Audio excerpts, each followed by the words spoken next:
If you don't know me, I'm from Auckland, sort of born and bred in Auckland. What else? Married, 5 children, 3 at university, 4 at university next year. What else? Spent most of my life in Auckland, some of my life up north and around the Hokianga, where my mother's family are from. They were born up there. My training is as a psychologist. I tend to like research as part of my interest, but I also have a caseload of clients. So I work with, not just with the training, but I have a caseload of clients, not just with gambling, but with other addictions as well. So I'm going to try and throw examples of my clients in here as we go along to try and flesh it out and give it some more interest. For those that may have seen a presentation somewhat like this, either by me or someone else, I apologise, but I'm making some changes as we go along. So there we are. I understand there's going to be a break at 10, is it? 10:15. Oh, 10:15? Okay, so there'll be a break at 10:15 for about 15 minutes. And then we'll complete the hour and a half session around that, and I'll try and complete it. But I do tend to get a bit sidetracked, so if I do get sidetracked, I'll try and speed it up towards the end. I'll put a sign up. You will, I'm sure you. Okay, I'll put my glass on so I can see what's actually happening. So, trauma-informed care. It's a big thing when it comes down to. I've introduced, but maybe it's. We won't look at this. This is for a smaller group. If I got you up explaining your role, we'd be into the hour and a half. But hands up, those that have had trauma-informed care training in the past. Okay, that's third, which is important because do you think it's an important part of the work we do? Trauma? Do you think that trauma often results in a higher risk around addiction or harmful behaviours? Sure. We often self-medicate and leave ourselves open to all sorts of risk as a result of thoughts and unprocessed beliefs that we have from events that have happened in our lives. But what I've got up there, that trauma-informed and self-care, one of the things we don't tend to do is look after ourselves. Do you think that as a result of hearing trauma from clients day after day after day, that it has some ongoing impact on yourself, or do you think you simply brush it off at the end of each day, like processing a drink of alcohol, it's gone. You don't have to worry about it the next day. Or do you think you sort of add on it? Builds up on your life? Yeah. So I want you to take care with yourself and just note that we often deal with clients that tell us about quite harmful sort of things that have happened to them in the past, and it can make us start looking at the world as quite a different place. If you hear it enough times, you start changing your view out there. You start being a little bit more careful. So talking about it with friends, discussing it, if you see any change in the way that you're, for example, going home and having bad dreams about something, finding it's hard to go to sleep, finding that it's hard to get up in the morning and go to work, those sort of things are indications that it might be what we call vicarious trauma. So keep that in mind when it comes down to it. But perhaps just talk to the person briefly next to you and just talk about your comfort level around anything that gets triggered. I'm less worried about the triggering in this. We'll try and keep it safe because I'm not going to bring out any really terrible trauma. Like if I was doing post-traumatic stress or something like that, it could be a lot worse. But with this, just talk with the person next to you and just say, is this going to be triggering? If it does get triggering from you, feel free to go and walk out and have a break. You don't have to put your hand up or anything. Just find a reason to go out there, take a few breaths and then come back in, if you want to come back in. So just have that 1 minute. We'll cut it down to 1 minute. Quick conversation.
All right, just come back to...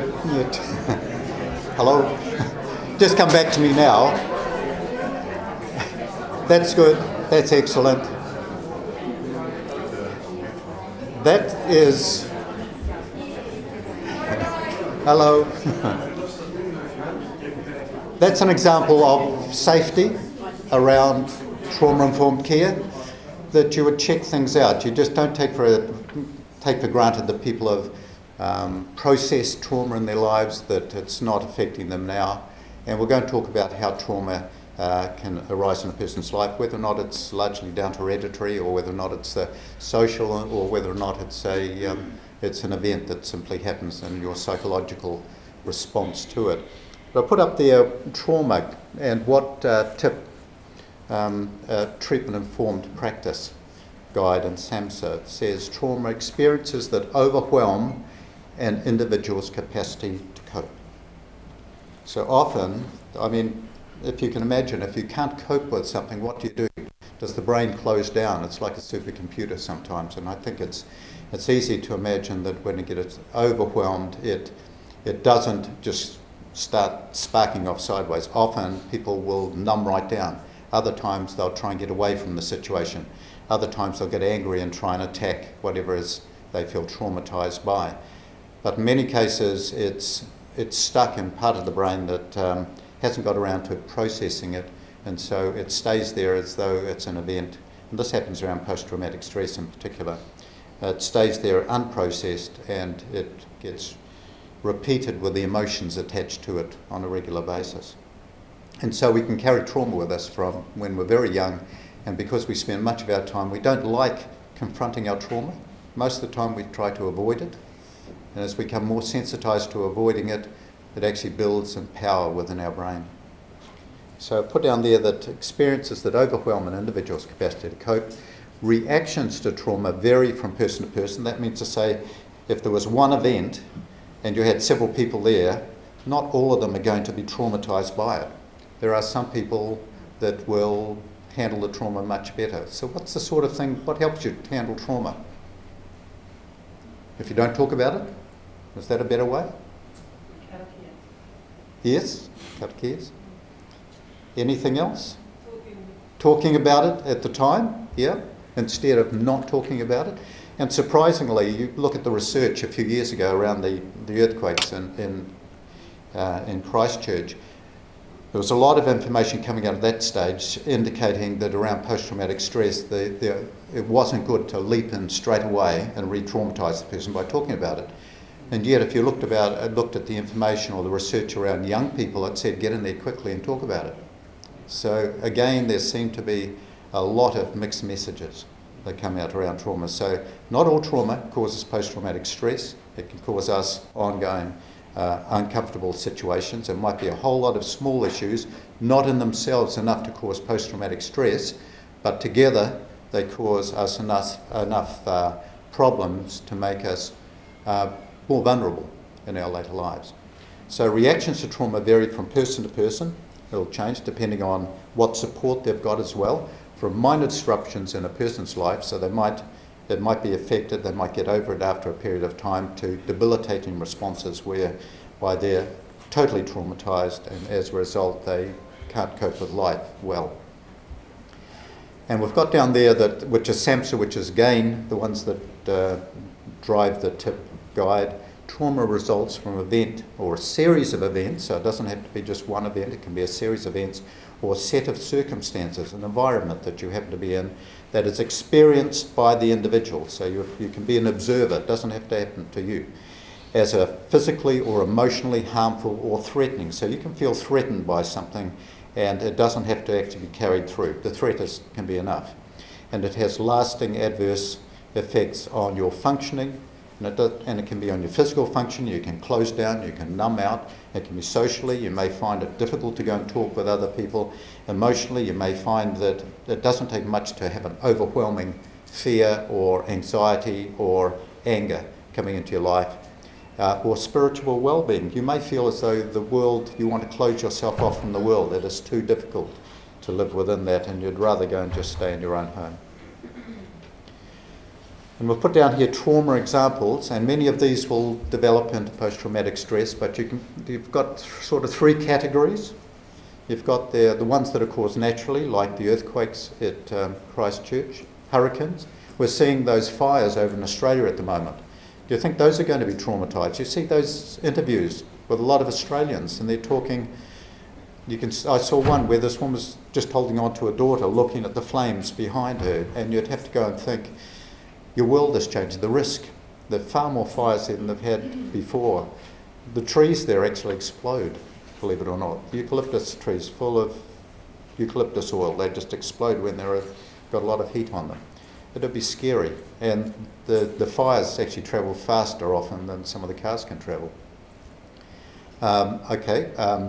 Tsunamis. Yeah, we've had some terrible ones around Asia in the last 10, 15 years. Volcanic eruptions. Does it worry you that we're sitting on about 50 volcanoes within about 25 kilometres of here, and one of them is just dormant? I think people must think we're crazy. Well, why did you put a city in the middle of a whole lot of volcanoes? Flooding. Well, we know what's happening around that. We're seeing global warming, and we're seeing things that flood that we didn't expect to see. St Mark's Square, Venice is going to be underwater, totally, they're saying, within 100 years. Better get over and see it quickly. And landslides, and we see that as well, where you see them around New Zealand. You see these slips that suddenly, like Kaikoura and the likes of that. Now, those can have huge fears around whether or not you think the earth is a safe place. Earthquakes, I noticed down in Christchurch, when we were down there talking with the councillors at the time, the hardest thing seemed to be the uncertainty when the next one was coming along, because they had thousands of aftershocks. And the next thing was watching the earth, which you expect to be stable, rising up and breaking and then dropping down again, or just staying up. And talking with one particular person who was so focused on getting back to see her young child, and she was in the middle of Christchurch at the time. She said, I ran 20 kilometres. She was a good runner, mind you, but she got out of the car because the cars couldn't go anywhere, they were blocked. Phones weren't working because all the cell phones had gone down. And she said, I've got to go and see where my child is, and she just started running. And she said, while I was running, the aftershocks were coming up and the road was rising in front of me and going down. She said, I just didn't switch on to that, I just jumped over the top and kept going. But you'd have to go and think that at some stage later in your life, you'd sit down there and start wondering, do I want to stay here? And about a third of the population, I think, took off up to either Auckland or around Wellington Way. Okay, but apart from that, there's less huge events. There's small things that are personal to yourself, like car accidents, and they can be hugely traumatic. And as a result, you may think that the road is really unsafe. Plane crashes. A lot of people, there's a lot more reporting of these things of late. So it's very easy to start thinking, if there's a lot more reporting, it must be happening more often. And especially with social media, you're getting information on a daily basis, it's repeating, so you can start thinking that these events, these horrible events, people don't put really happy things and no problems in news because they don't sell events, don't sell newspapers. Sinking ships, accidental shootings. I think it was yesterday I was listening to the news in the United States, there was something like, were they talking 40,000? Was as many as that? 40,000 people were shot last year in the United States. And there's still a reluctance to control gun laws. Building collapses, a lot of that happened down in Christchurch. Radiation leaks. Fortunately, we don't have any radiation apart from x-rays in hospitals, I guess. Chemical sprays, chemical leaks and the likes of that. So those sort of events can be quite impacting on us. But the last one, the intentional one, where you've got a sort of person-to-person sort of event, domestic violence, and they're often repeated and ongoing, but they can be a single event. Sexual assault or abuse, physical abuse, domestic abuse, terrorism. We've seen a tragic event of that down in Christchurch. Murder, suicide, that's all through the papers at the moment, isn't it? There's a big trial happening, two trials happening actually. Home invasion, you get that on a regular basis. I think of one of my clients that I was seeing probably about 2 months ago. The home invasion that had impacted on him was very strong. And the home invasion was a gang, and he said, the police are pressuring me to give evidence. He said, if I give evidence, the gang's going to get me. So the police are saying, if you don't give evidence, we'll prosecute you, because he had drugs. And so he's between a rock and a hard place. But the invasion was the thing. He said, I just don't want that. He said, I rushed in and locked myself away. Fortunately, his children and his wife weren't there. And what about bullying when it comes down to it? You're getting bullying at schools. I hear that on a regular basis, especially with those of my supervisees that work in schools or with, say, in stand-up or one of the other sort of interventions for children. So bullying can have a huge impact. And the worst thing is it's happening to young children. And as we get into this process, we'll see that things that happen early in your life can have a long-lasting negative effect. And it's very, very hard to avoid that. So traumatic events don't have to be actual. They can be a threat. So they don't have to carry through with a threat for it to be impacted upon you. They can be psychological. And in fact, a lot of people will regard a psychological event as being more harmful, uncertainty, to be more harmful than the actual physical event itself. It has, in many cases, it can be life-threatening, but it doesn't have to be life-threatening. It can be simply neglect. Now, if you were to go and look at that Duluth cycle not interventions, but it's on abuse, you'll look at one of the things that we tend to go and look at abuse as being something physical, but in fact, if someone's controlling your money, and that happens around some of our clients some of the time, that can be treated as abuse now. It can be treated as violence even. So it can be either a single occurrence or it can be many, repeated over and over. And often, when it's repeated over and over, it's regarded as being a complex event. A complex event often means it's got less likely positive outcomes and more likely disengage from treatment. Individual experience, so it will vary according to how we are and what our belief systems are. So you can imagine cultures might change with social media, for example. The expectation might be that it might be a dangerous place out there, or that drugs are safe, or it could be any sort of thing, but it could change things. So when we get something that's unexpected, doesn't fit, it can shock us.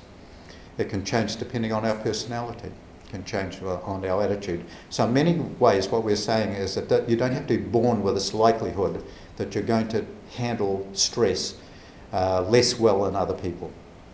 Things that can stay with us, like humiliation, guilt, and especially shame. And shame is different to guilt.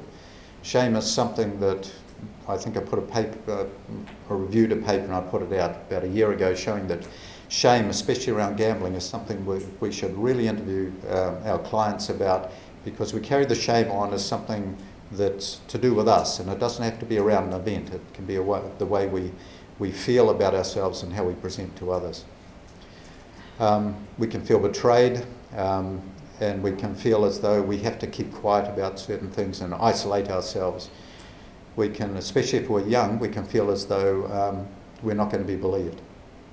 And we can be confused about it. We can be confused, especially around things like attachment with our parents. Why is mum or dad doesn't have time for us? Are we worthless?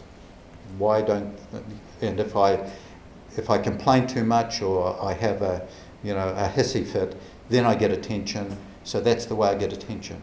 Otherwise mum doesn't or dad doesn't recognise me. So those sort of things can have ongoing effects. And the ongoing research in Dunedin, which is probably about 30 years old now, has started to look at these early events. 1 to 5 years of age can have long-lasting impacts on whether or not we end up in jail, whether or not we develop an addiction, the likes of that. So these are things that we have to take into account in our interventions. So the other thing is the effects of the trauma after a traumatic event or a series of events don't have to be immediately shown or demonstrated by the person to go and think they're impacted. Sometimes it can be delayed for some time. Back to the earthquakes, I'm just wondering what the impact will be on the young people that experienced the earthquake at the time. And there were a lot of things that were happening. You know, the kids were feeling as though it was exciting in some cases, but in many times, if you remember, there were so few schools available at that stage, the ones that hadn't been damaged, that some kids had to start school at 6 in the morning until midday, and the next kids had to go at midday until 6 o'clock at night, and they went to school, and that became normalised. And they were going along streets that were filled with sandy extrusion and broken roads and likes of that. That became normal.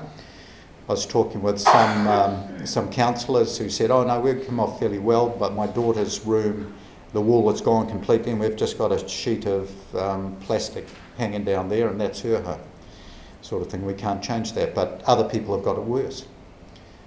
Just mention that one of the safety factors or one of the support factors is it happened to a large number of people. When it happens to just one person, it's often much harder to actually handle. When it happens to a large number of people, I saw a huge amount of support there from everyone. You've got these teams coming out and helping people. It was, you know, you thought, it almost looked like, what was it, during the Second World War in London, where everyone went out and helped everyone else? That sort of thing. So it was during that crisis, the same thing was happening down in Christchurch. The adverse effects can be coping with stresses and the strain of everyday life. So just getting on with our life. And you may not notice the change of the person, how they change over time, or it may actually start years later in the onset. They may not trust people. I certainly get a lot of clients who say, one of my hardest things is to trust people because I feel let down. And it's easy to go and think, well, maybe you've had a bad experience with one person. But the research is starting to look at maybe you had bad experiences when you were very young around trust and you've carried it on. It also affects how you process things in your mind, manage cognitive processes, your memory. A lot of my clients and yours would be the same. If they talk about trauma, they often have huge gaps in their memory. Think of one of my clients that couldn't remember any of her teenage years.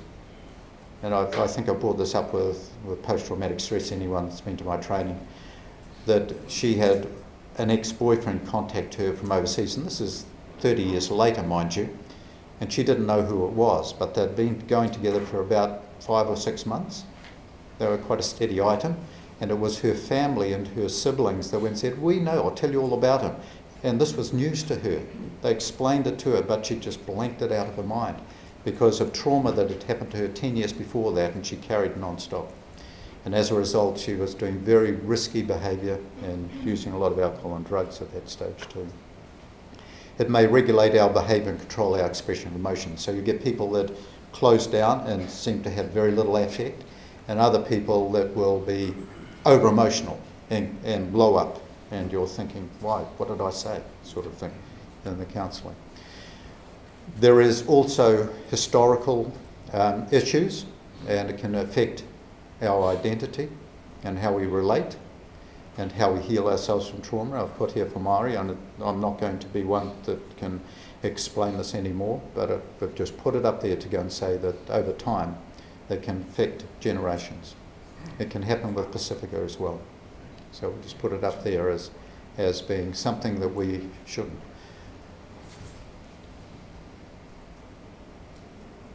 By the way, if you want a copy of this, we can send you a copy of if you just let Rebecca know, we'll forward you a copy of this. It'll be down on here anyway.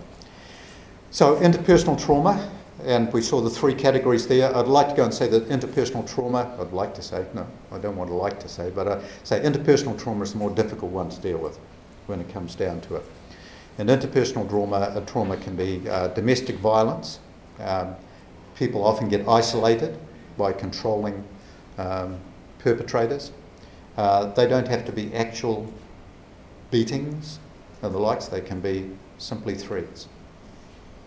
I've talked about in my training around PTSD about a client of mine whose husband kept her trapped in the house for 2 years until she escaped. He'd even take her clothes with him to work to keep her there. But he never hit her. And so she kept saying that. But I could have got out at any stage, she said. It took me 2 years to climb out a window and run away. He'd locked the door. But she said, I could have got out the window, I just couldn't. Sexual assault or abuse, often it's hidden. Physical abuse that happens. You even get elder abuse. Homicide, suicide. I don't know if you ever get that. It can be when you're talking with your clients and you've got a sense that they're letting you know a little bit about homicide or something that they've been aware of, and you're thinking, should I react to this, or is it true, or am I safe sitting here? Home invasion, I've talked about that. School bullying, it's huge when it comes down to it.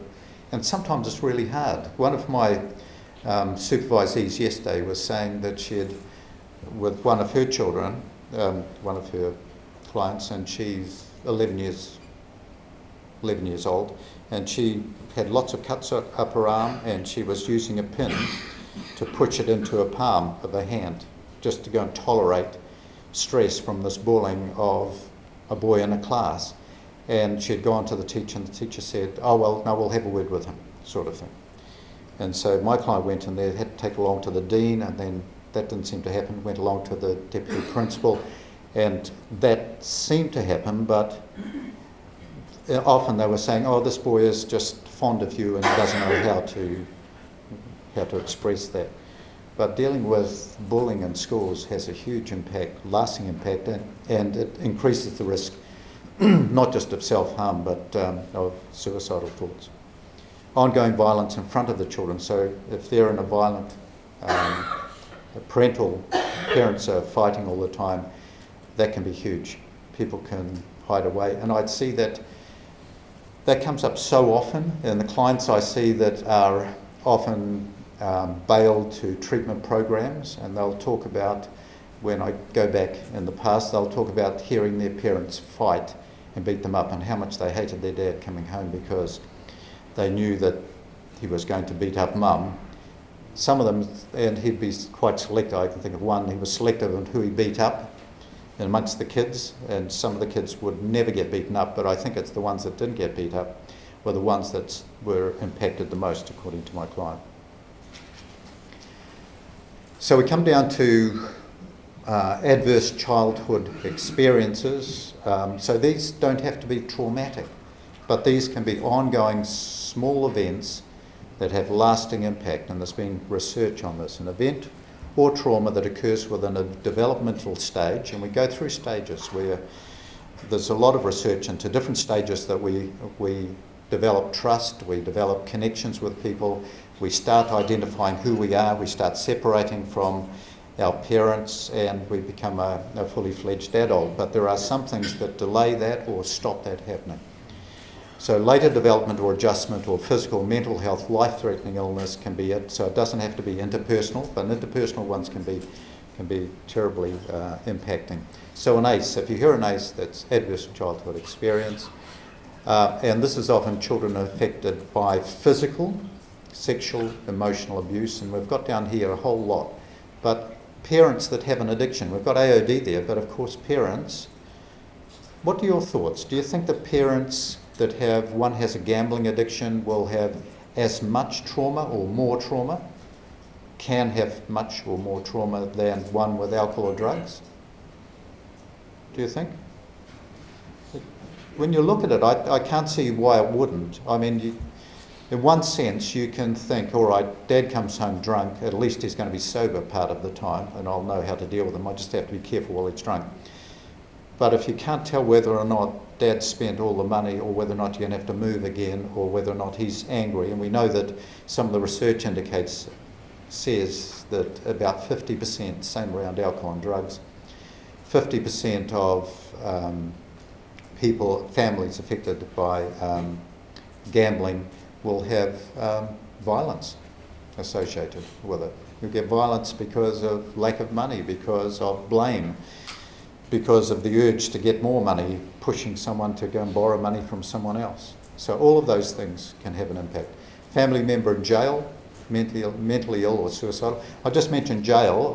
I do a lot of reports for my clients for court, and I can tell you that in most cases the courts are more heavy-handed with gamblers than they are with alcohol and drug users, because I guess they can blame the alcohol or drug.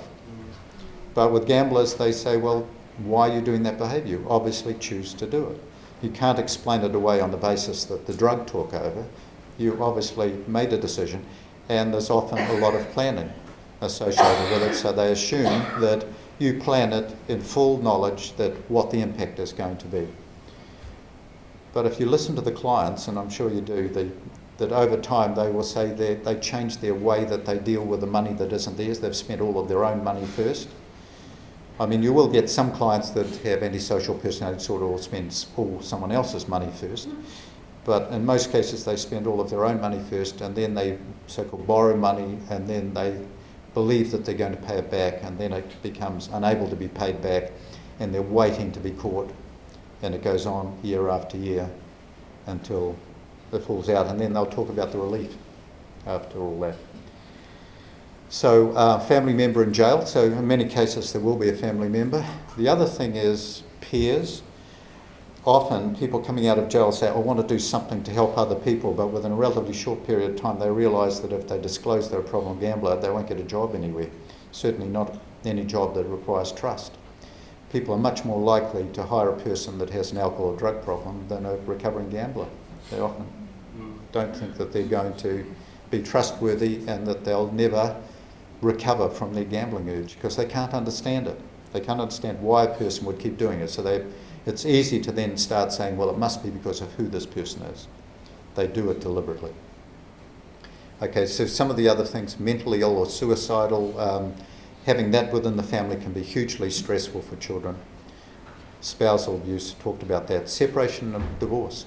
There's a lot of separation and divorce, especially in New Zealand, and during childhood when it usually happens.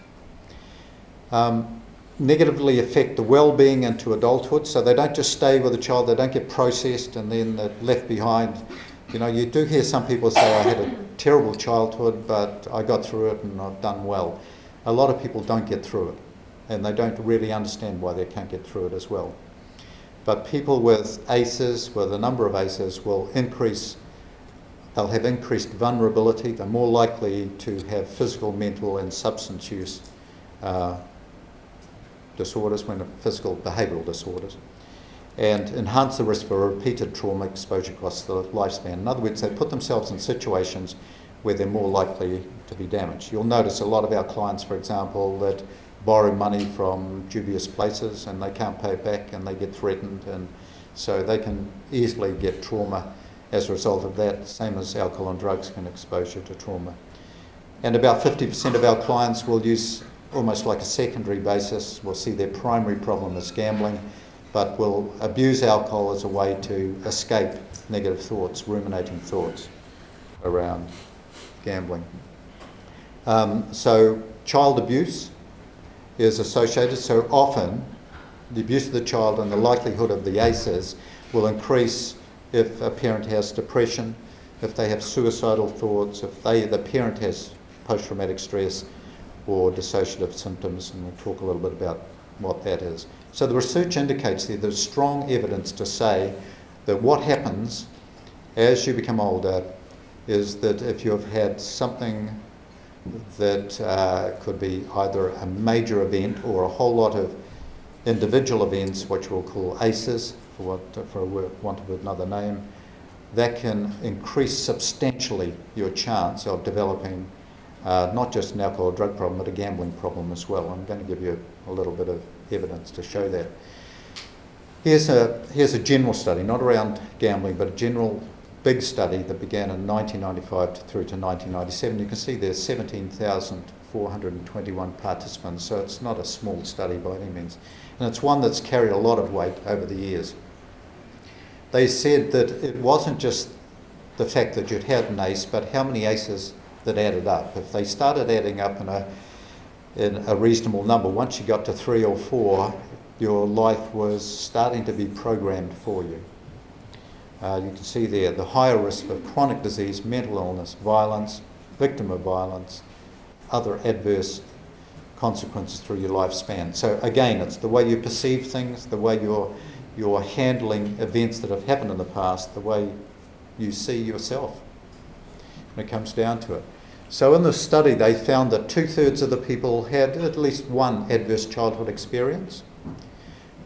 But more worrying, 12%, 1 in 8 people had a score of 4, and which 4 or more, which nearly doubled the risk, especially by the time, if you just took 4, nearly double the risks of heart disease and cancer. So the stress of 4 ACEs doubled your physical vulnerability and increased the likelihood of alcohol use disorder. They weren't worried about gambling back in those days. 7 times as high, 700%, and the risk of attempted suicide 12 times as high. So again, this is all stuff that's happened when you're young. It comes down to what is young, and they tend to think young is from 0 up to about 18 years of age. An ACE score of 4 could include various things, but they said, all right, it could include divorce, that's 1, physical abuse, violence. But we used to do physical, years ago, physical abuse was incorporated into schools. That's where you'd get caned on a regular basis. Some people got quite used to it, other people were horrified at the thought that the risk of it happening to them. But it was integrated as part of the teaching process. So it might be divorce, it might be physical abuse, it might be a family member that's locked up, it might be depression in the family. So it might be that. But it also might be a person with alcohol use disorder, verbal abuse, emotional neglect, physical neglect. It might be neglect, all of those.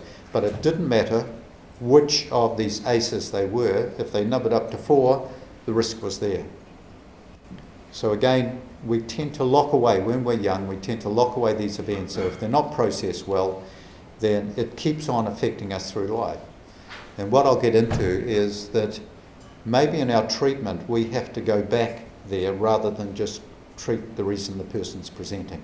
Maybe we have to get back there and get them to process it, help them process it, because otherwise it gets locked in part of our brain, which we don't go back to very often.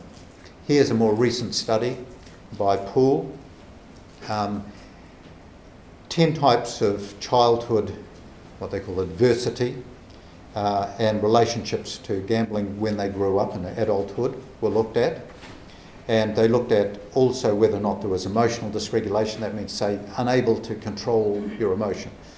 Or it could be unable to provide any emotion. You might be numbed right down.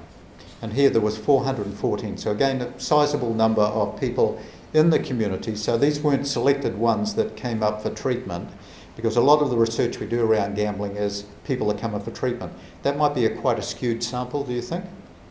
Or don't? Do you think it's a typical cross-section, the people that come to see us? Or not? I'm inclined to think that they're not, because I think the research indicates that somewhere between 3 and 10% of people affected by their own gambling seek help. Now that means to say about 95% or thereabouts don't seek help, and I can't think that if it's only 5% of people that seek help, there must be some factor that's driving that, makes them more able to cope, perhaps, to seek out help rather than just go through life, or is it a lack of awareness? It's hard to know what it is, but it sounds like they're a different group. It sounds like if you want to do good research, you have to go out in the community and do it with the people that don't seek help. It's much more likely to be generalised.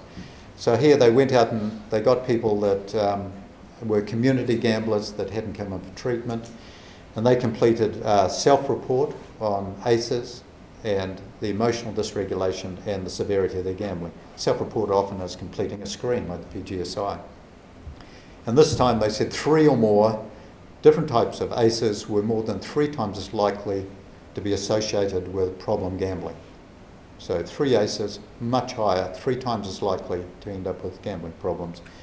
They didn't go across to go and say, what about alcohol? It could be just as high around alcohol, even higher when it comes down to it. But you can see that dysregulation has already gone into adulthood, into the way that they cope. So it's easy to go and jump to the conclusion that perhaps the gambling as a coping mechanism for many people. Maybe if there's this connection with things that have gone wrong in our early life, perhaps gambling as a coping mechanism. The problem immediately there is if you work with a person to stop their gambling, then they've still got the aces, haven't they? And they haven't got any other way to cope. So what's going to happen? Relapse. What's going to happen? They're going to take up another addiction. What's going to happen? Well, maybe they'll have higher risk around self-harm. So all of those things become very much something we have to take into account. So 3 or more ACEs compared with individual with no history of childhood adversity.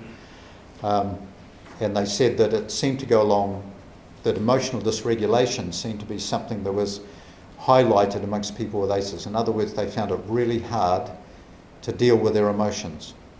They would react. And if you know about the brain, you've got the limbic system, which everything goes through the limbic system and then into your brain, the more recent brain.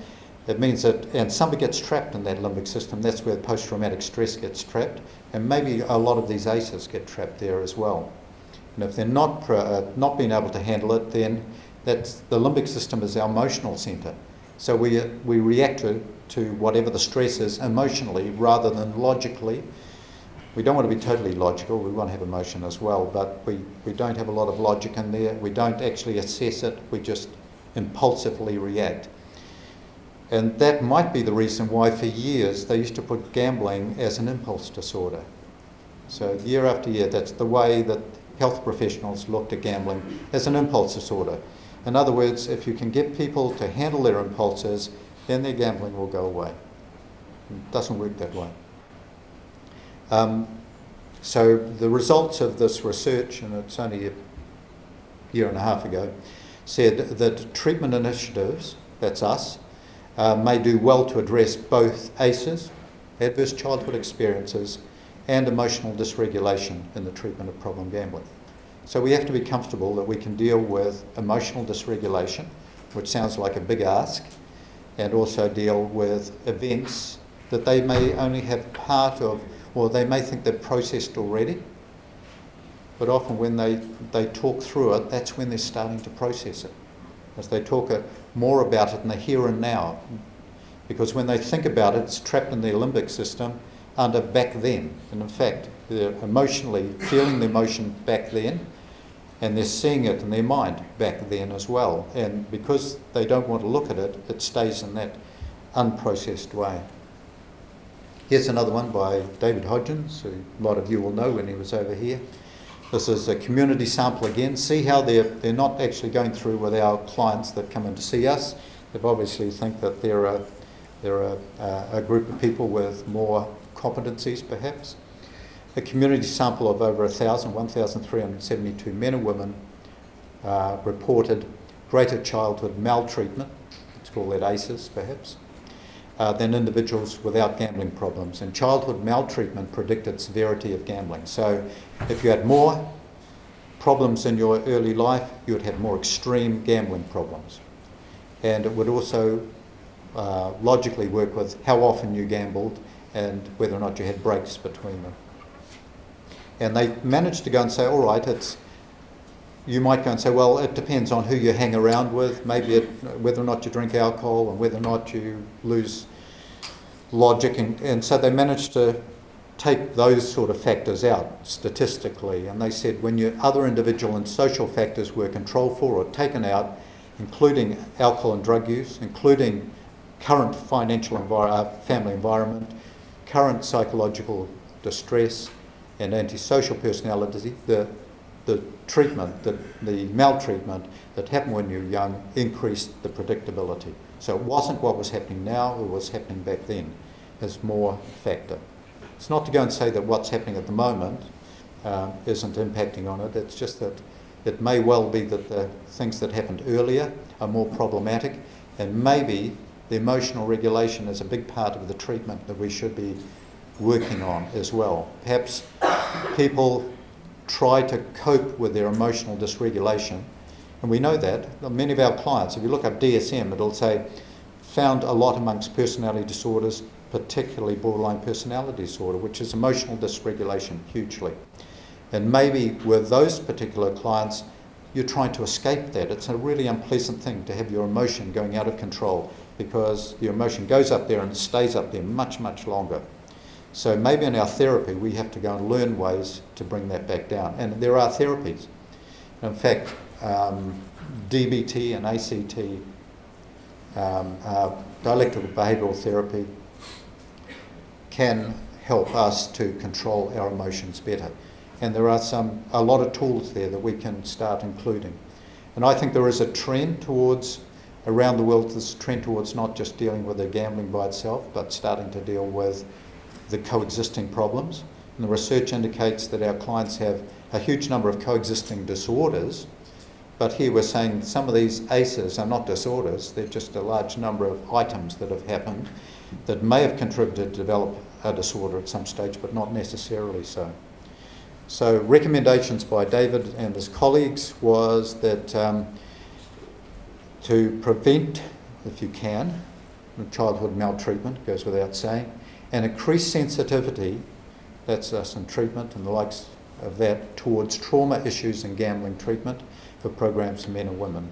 So we have to be more sensitive towards trauma in life. Try and identify that trauma, even if the client doesn't want to initially talk about it. Maybe it means we have to make a closer connection with our clients in order to them feel safe enough to start talking about their trauma, or safe enough to stop trying to avoid it. And as I mentioned, sometimes our clients have simply forgotten the trauma. But that should be something that jumps at you when they say, I don't have much of a memory of what happened when I was young. That's got to be something that you want to go and ask a bit more about. What time are we stopping? Can someone remember? 10. So we're not going to do a peers exercise right now, are we? 10:15 is the 10 to 10:15 was it? Oh, okay. All right. Maybe we can do this as a group. Okay. 2 quotes. What do you think about these 2 quotes? Inheritance of mental health. In other words, you're born with it in some way. Of mental health and of ill health through family microculture is no less important, and maybe far more important than inheritance. I got that around the wrong way, didn't I? Genetic inheritance. They'd say that's part of it. We can be born with anxiety. Yes? Can you be born with depression? Increased likelihood of depression? Yep, you can. And there's a lot like bipolar depression, likes of that. The increase, much higher increase with that. But what it's saying here by Bowlby in 70, and this is a very old piece of research, that inheritance of mental health, in other words, things that are developing while you're young, mental health, ill health, through what happens in the family, your family, is no less important than things you're born with. Now you see that quite often. Clients will sit down and say, my mum was severely, I had one yesterday, said, my grandmother had severe social anxiety. She couldn't even go outside the house. My mum had social anxiety, but not as bad, but she had all sorts of, she had an eating disorder. The family broke up. I was brought up by mum, didn't ever see my dad.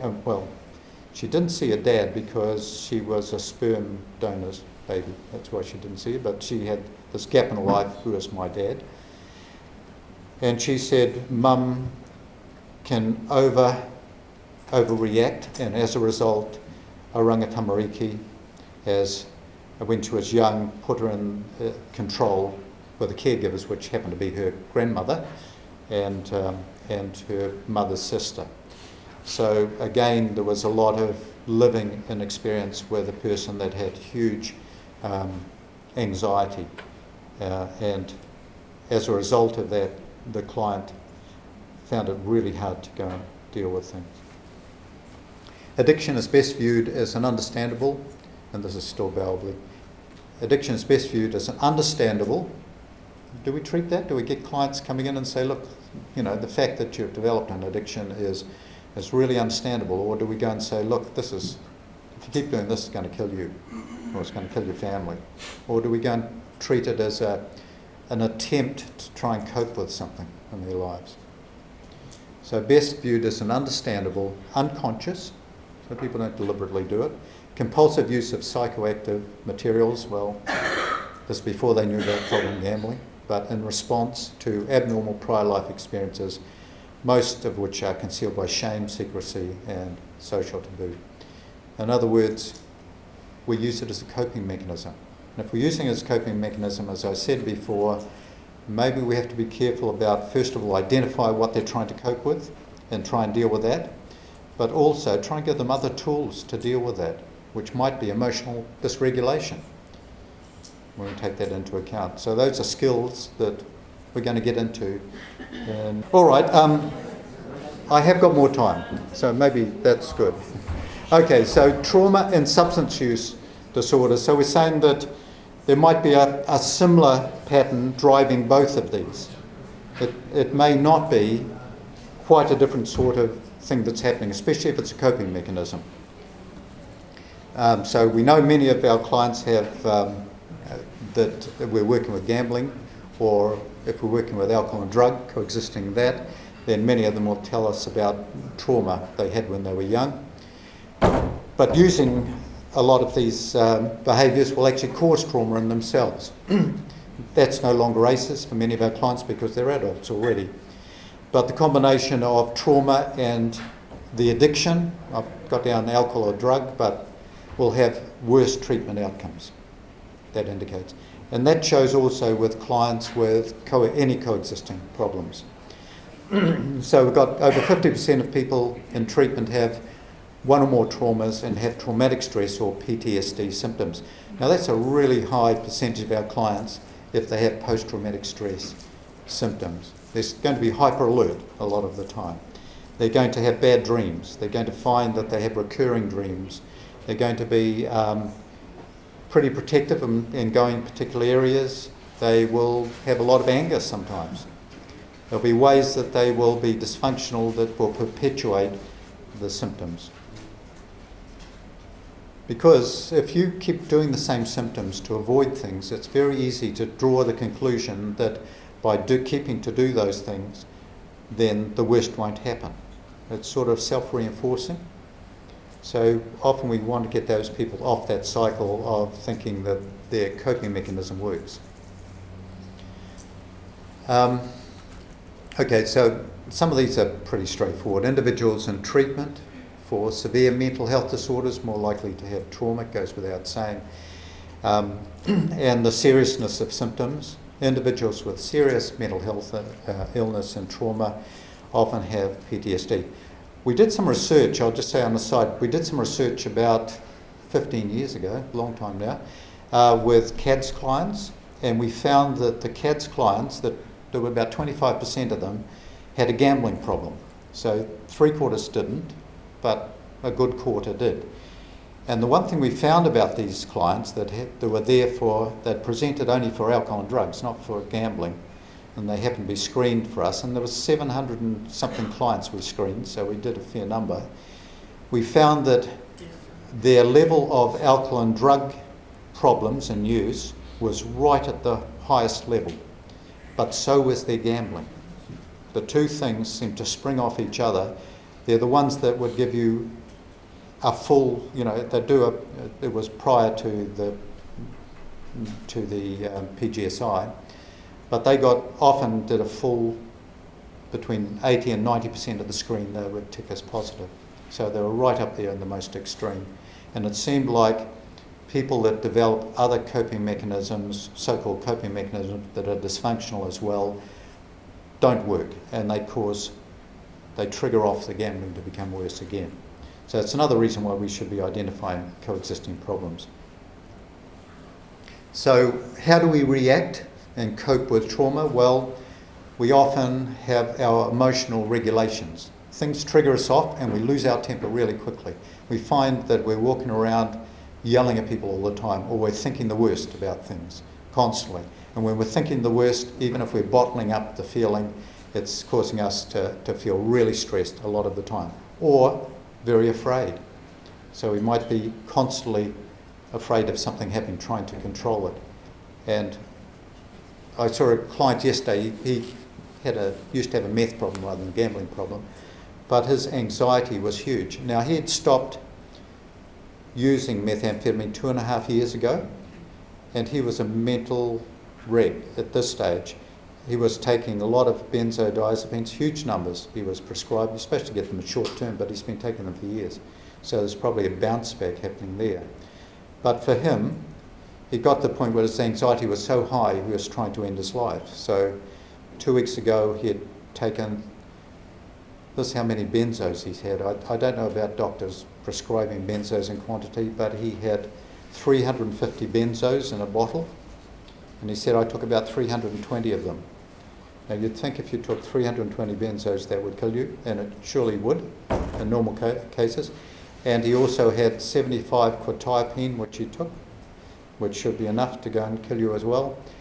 The only thing that stopped, he sent off a little message to his mum saying how great mum was and, you know, wanted to thank her. Didn't say anything about the suicide, but she read it straight away, and the police were around there in a flash, and he was pumped out and fine. But when I saw him yesterday, he was still saying, I don't know, he said, for a week there I was looking at ways to get a rope. He said, I just didn't know how to deal with myself. He said it's been, the worst time has been since he stopped using meth. And he's saying, I'm wondering if I should go back and use that, even though I know it'll kill me off.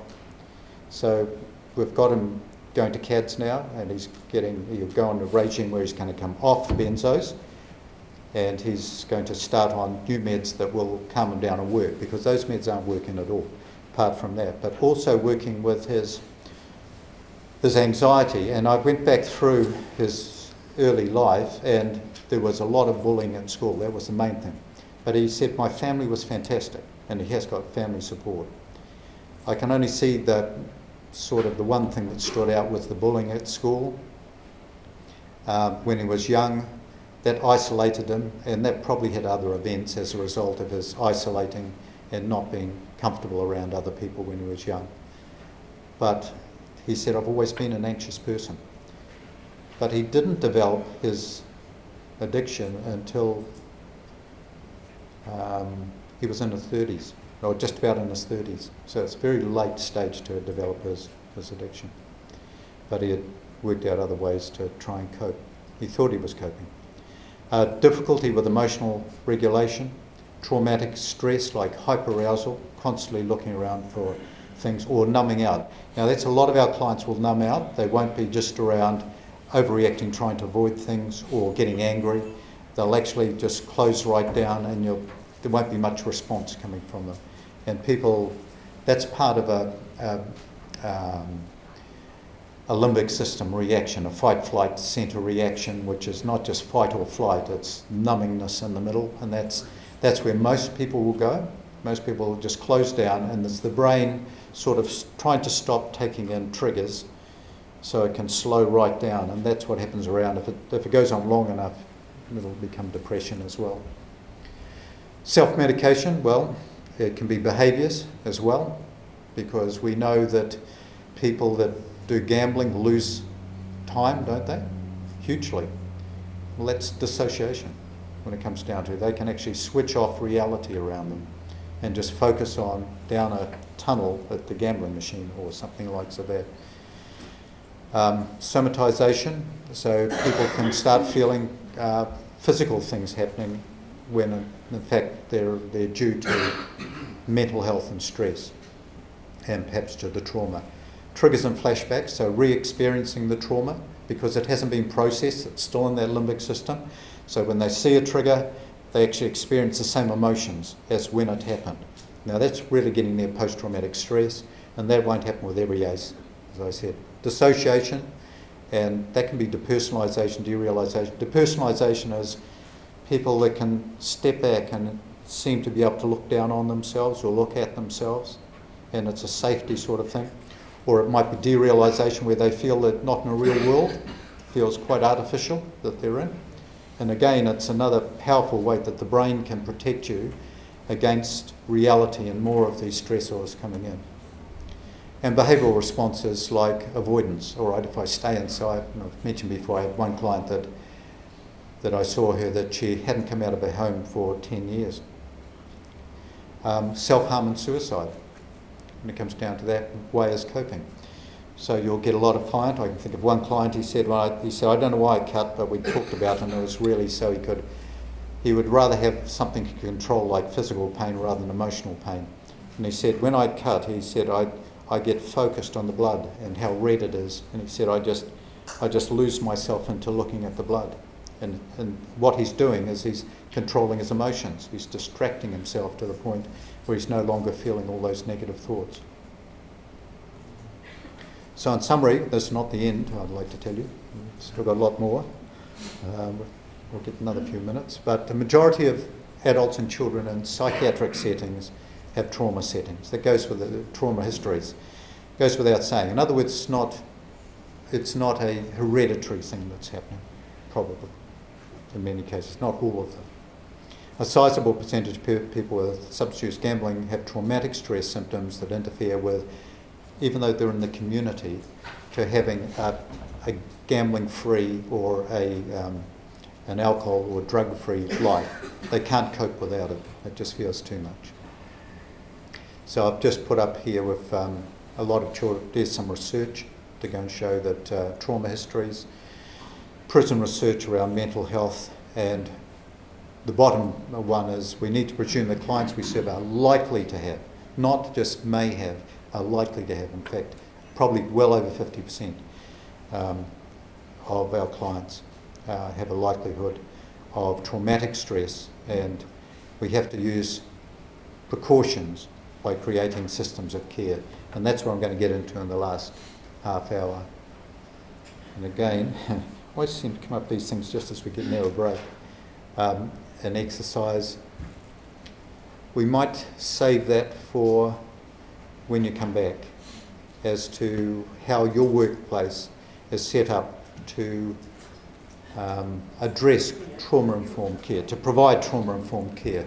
How do we deal with clients who may be hyper-alert, who are perhaps coming there because they're confused as to why they need to come there, because if they're using this as a way to cope, why would you want to give up something that was your only way or the major way that you cope with things that you can't live with? So what drives our clients to come to us? Sometimes it's as a result of prosecution. I guess in many cases it's the parents or family members that have driven the person in, isn't it? Or is it the fear of prosecution? I don't know why. You know, the fact is that between only 3 and probably, I know 10%, we say 10%, but I don't think it is that. Say 3 and perhaps 5% of our clients it's only 5% of the total number of people affected by gambling come for treatment. Are they the ones that are also affected by ACEs? Probably. I mean, our clients are late help seekers. In other words, they've got major problems by the time they turn up.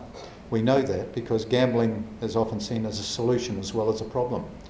Our clients would rather win their way out of all their debt and then come in for treatment.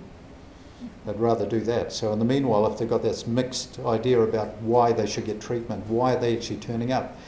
And I think the answer there is they're not turning up. We're only getting 5%. 95% aren't turning up. We have to do something else. Okay, we're not going to do this exercise, but basically all it's saying is that have things available for your clients that work well for them so they get choices. If they're given choices, can reduce stress for them. If they can feel that they've been effective in doing things rather than you've been effective on their behalf. If they feel as though you've collaborated with them rather than told them what to do. That if you spent time with them connecting, and maybe we have to spend a lot more time connecting with our clients that have this trauma, because they often feel as though, I mean, they don't understand it, let alone believing that anyone else will understand it. So it's got to be equal balance in the relationship. Watch out for judgment and make sure that they have safe connections in the community, not, going to 12-step groups can be really good. More emphasis from our point of view that we may have to emphasise the safety, the physical, emotional, cultural safety for clients in our practice, the way we use language. Stay away from judgmental language. I'm sure we don't do that, but we might inadvertently do it without really thinking about it. The other thing is to watch ourselves, as I said before, our own vicarious trauma, and that it's easy to get burnt out when you're dealing with clients with a lot of emotional problems that become repetitive for you, and they can trigger something in your life as well. So just be aware of that. We're not immune to stress at all. So again, how do we do it? Well, ask about it. I've got some screens down here, and I've got some information on the ACE research, and I've got an ACE screen there as well that can be handed out. So observe, ask about trauma, talk about that as part of our therapy rather than just focusing only on the gambling. Try and make connections between what happened in the past, the trauma or the mental health, and the actual problems that they're presenting, which is the gambling. Building skills, because in many cases if it's been a way that they've coped with these ACEs or mental health or trauma, then it's giving them other ways to cope is really important. We're going to look at that in the last 15 odd minutes. Around safety planning, constantly ask. A much higher risk for our clients to self-harm when they have unresolved trauma in their lives. So constantly asking, even if they start saying, oh look, you asked me that last time, ask them again. My clients don't seem to mind, they just think it's an odd quirk of mine that I virtually ask them every time. So when it goes down to ongoing screening can be a way of doing it, but simply screening can be just asking a question. Yeah, how are we today? Any thoughts around the harm sort of thing, because I'm still concerned. Avoid re-traumatisation by mislabeling symptoms as personality or mental health disorders, because sometimes I mention ACEs and not, but they can have the same sort of reactions as though you're subjected to. Don't focus on, oh, you've got an anxiety disorder, or you're just depressed, that sort of thing, because it may well be unresolved ACEs that don't quite meet that, but they may actually be symptoms or items of clinical depression. I understand that, but that's a name we give to things rather than what actually happened. Don't be over authoritative.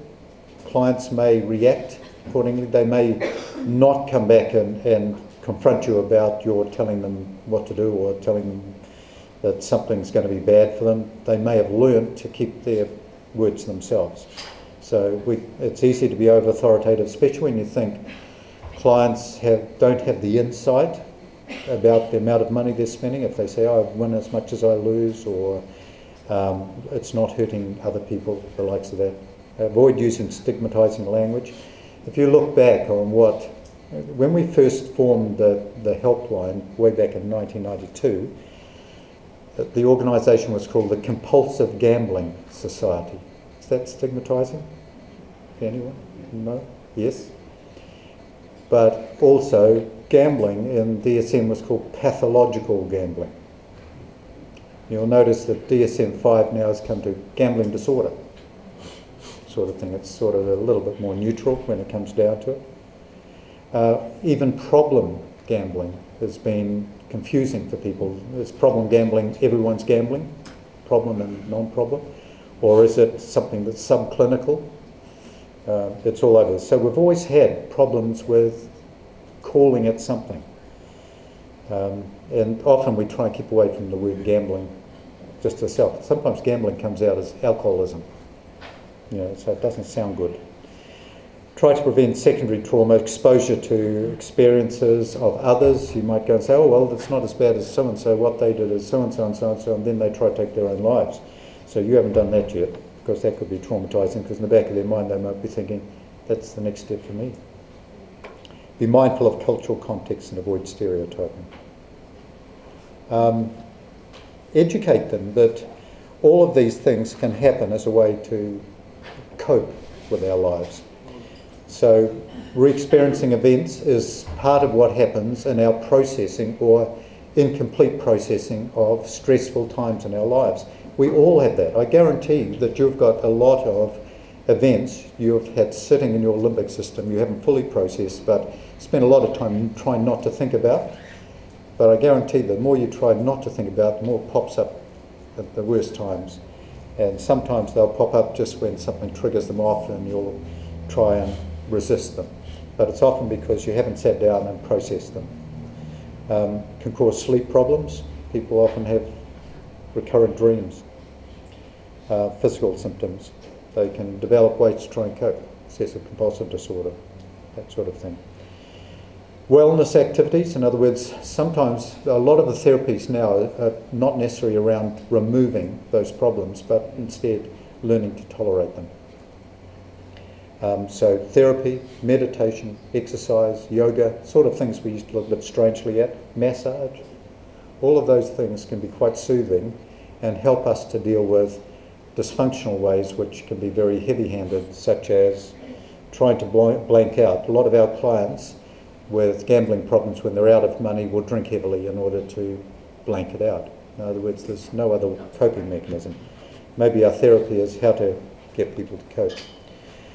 And also let our clients know there is a connection between often the negative symptoms and the reason we've developed these dysfunctional behaviours, and that there are better ways to do it. So I'll often go and say to my clients, good on you for trying to find out how to go and deal with the stress in the past. And gambling, you know, you could see how it sort of snapped you when you had that big win early in your gambling experience, or when you started gambling at age, I think one of my clients, he started gambling at age 14, yeah.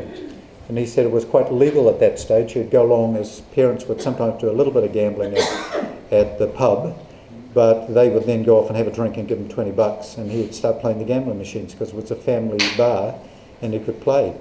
And he said that's where he started gambling, and he started using alcohol and gambling.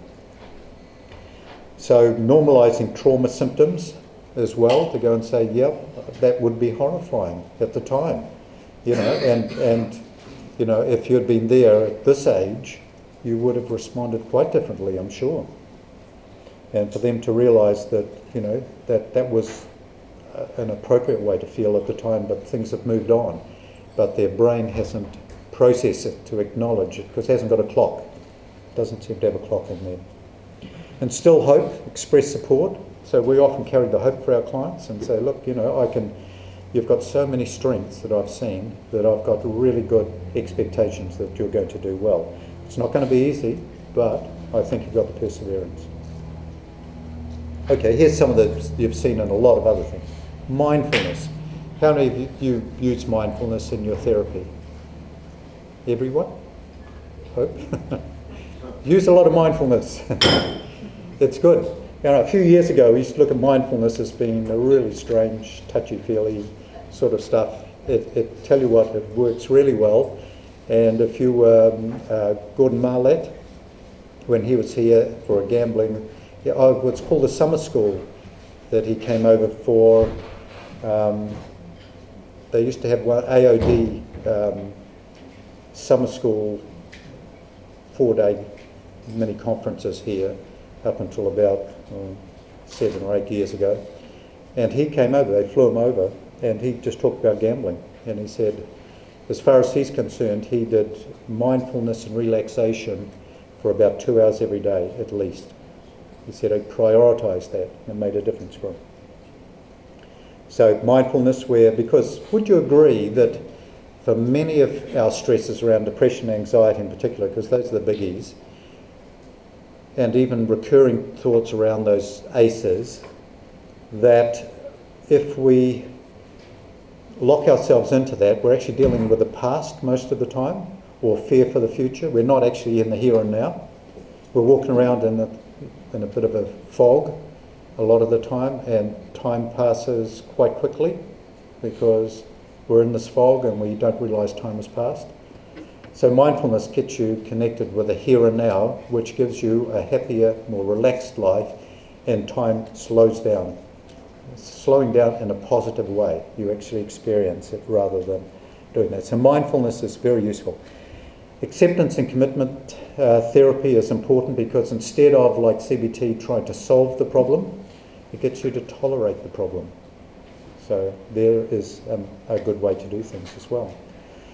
Dialectical behavioural therapy often works at the front end. There's a lot of people that logically with CBT know what to do, but they can never get to the front because they get overwhelmed by the emotional.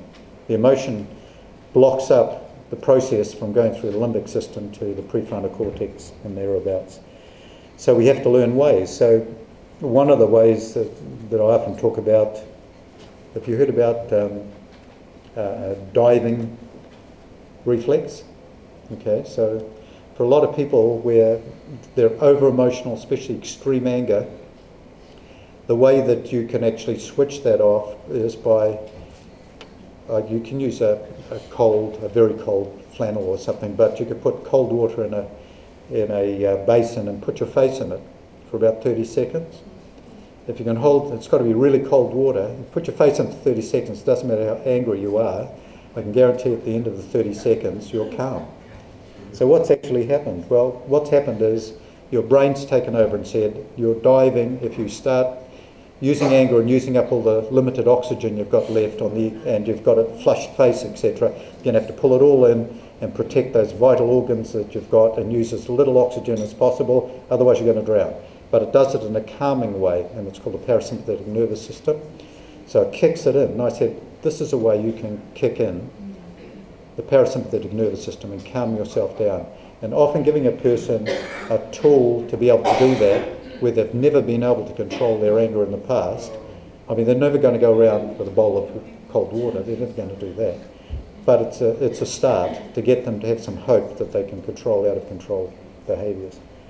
So that works, and it's called diving reflex, but you can do it in different ways. You can distract people by holding onto a block of ice, a little bit of ice, gripping hold of it, and so it even hurts and it's cold, and it's hard to be thinking about negative thoughts in your mind while you're holding onto that and gripping hold of it tight.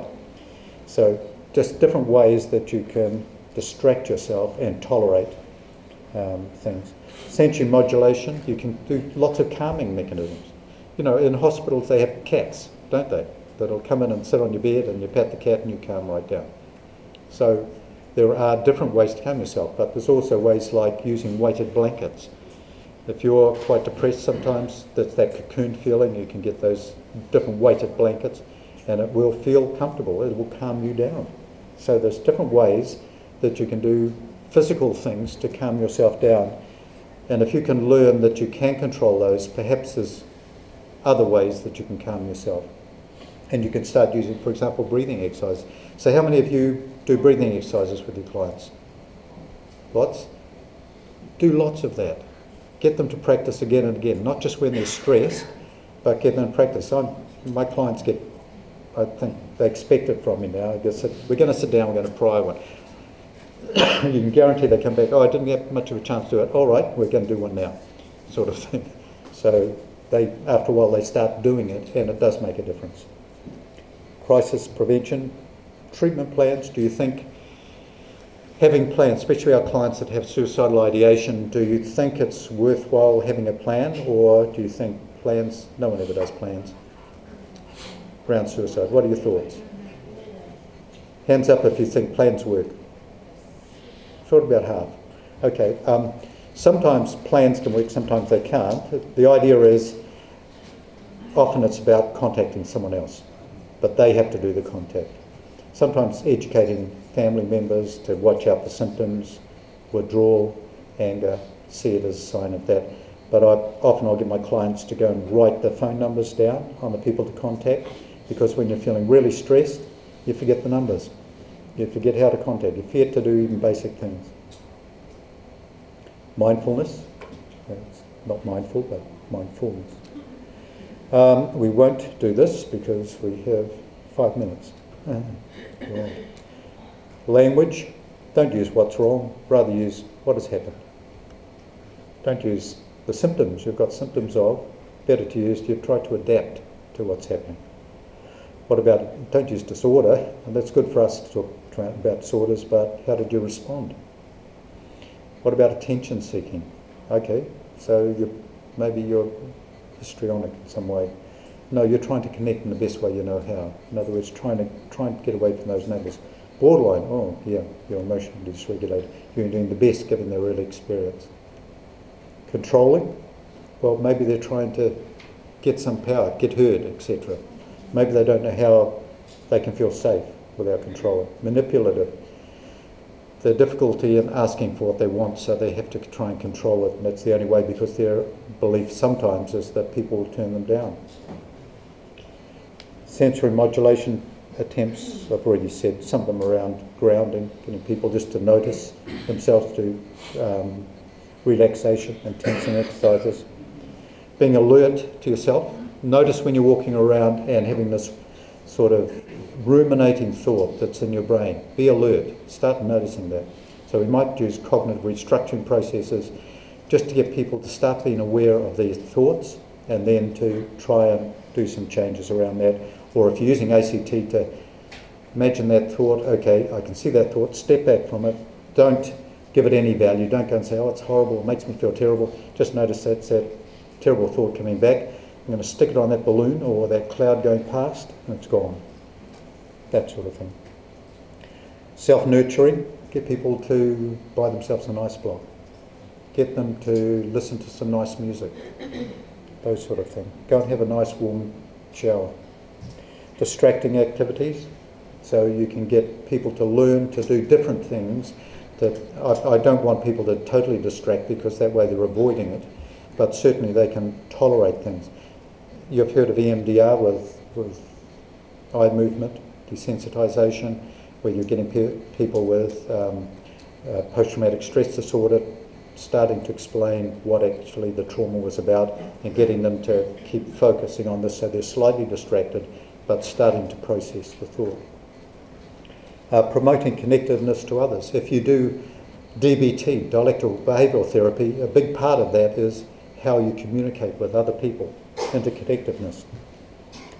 And if you saw David Best, that came over recently to talk around alcohol and drugs, he was saying it's connectiveness.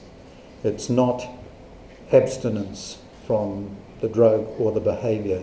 It's connecting with other people that solves the problem. So here's a lot of things that I've already talked about. Music, pet therapy, sensory room. Yeah, sometimes having a place where you can go and just sit down and be quiet. We've got 2 minutes. Okay, let's have a look at... Teach them to do all those various things that I've mentioned before. Encourage them to be part of a peer group. That's hard, I understand, with gambling, for us to get a peer group going that works well, but peer support and that, if we can get that going, it's really important. Keep things in perspective, that it's not catastrophic. When we're really anxious, we often think things never go away. I think this is my hurry up sign, is it? Okay, so grounding techniques. Ask them what they're observing at the moment. In other words, get them to focus on what's happening. Notice their breathing. Breathing exercises. Learn to tell them how to do that. Breathing in through your nose, out through your mouth. The important thing about that is when you're breathing out, you breathe out for about 2 seconds longer than breathing in. That way you'll trick the parasympathetic nervous system into calming you down.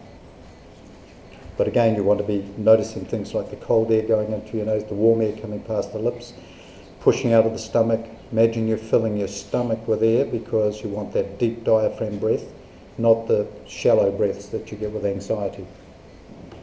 So you can get them to notice things, count things. Mindfulness, go out and start looking at the sky. See how many, try and estimate how many leaves on the tree, how many different greens are there in the tree. What else?